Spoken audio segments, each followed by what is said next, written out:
গল্পের নাম শিয়াল আর তার চতুরতা।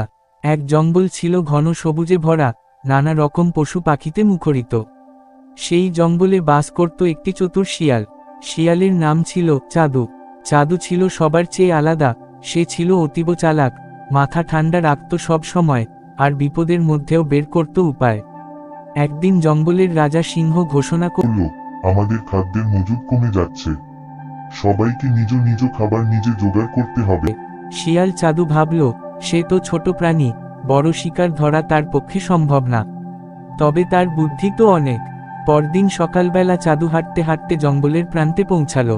হঠাৎ সে দেখল একটা কুয়োর ধারে একটা খরগোশ পানি খাচ্ছে। চাদু ভাবল, এই খরগোশটা তো বেশ মোটাসোটা, একে যদি কোনোভাবে ধরা যায়। কিন্তু খরগোশ খুব চঞ্চল, তাকে ধরতে গেলে দৌড়ে পালাবে। চাদু তখন একটা পরিকল্পনা করল। সে কুয়োর পাশে গিয়ে নকল করে কাঁদতে শুরু করল। খরগোশ অবাক হয়ে জিজ্ঞেস করল, তুমি কাঁদছো কেন? চাদু বলল, আমি কুয়োর পানিতে নিজের প্রতিবিম্ব দেখলাম আর ভয় পেয়ে গেছি। কুয়োর মধ্যে একটা ভয়ানক পশু লুকিয়ে আছে। খরগোশ জিজ্ঞেস করল, সত্যি?